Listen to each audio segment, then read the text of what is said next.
time for Video Waves, brought to you by Northampton Community College.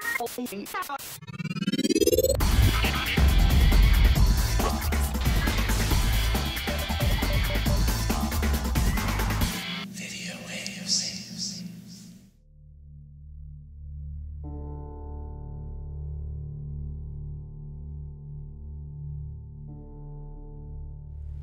Rights are self-evident. They don't come from others, and they can't be granted, only denied by force. It's an undeniable truth of life that the world is governed by the aggressive use of force. This is only checked by the relative possibility of an effective response. Contrary to what your mother taught you, violence is such a powerful tool at resolving conflicts that authoritarians throughout history have always sought a monopoly over its use. One does not need permission to exercise their rights, and no one would tolerate a license to speak their mind or register their membership at a church.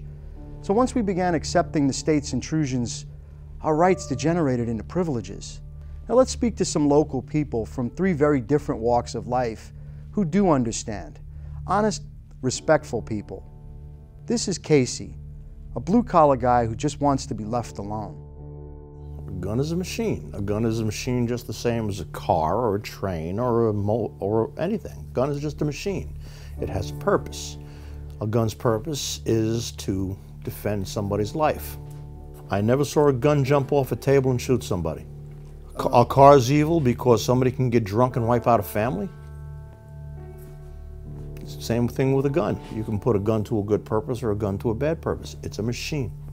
Peace does not exist because of the absence of conflict. It's the ability to successfully resist. When we hear emotional calls for common sense gun control, what they're really saying is, let's ignore all the existing law which penalizes behavior. Let's focus on the availability of an inanimate object. These are demagogues, and they're counting on you forgetting that restricting possession has never worked, because such regulations run counter to natural law. Prohibition and the war on drugs certainly prove to anyone who thinks. Meet Rob, a small business owner who's trying to make his way. I need a gun to protect my house and my family if something should go wrong. I need a gun that my wife can handle.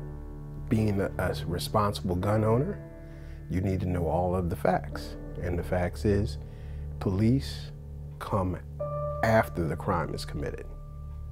I didn't always believe that until my wife's life was in jeopardy. And with her life being in jeopardy, if my friend didn't have a gun, it might have been a totally different situation. By fostering an environment where things are seen as problems and not human behavior, it becomes easier to position the idea that gun control is logical when it's not.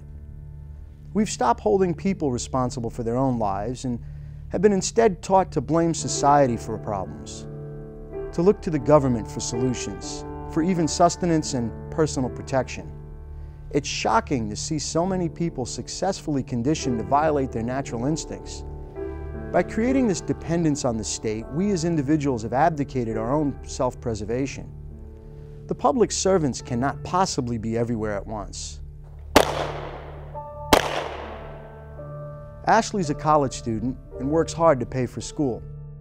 I work night shift.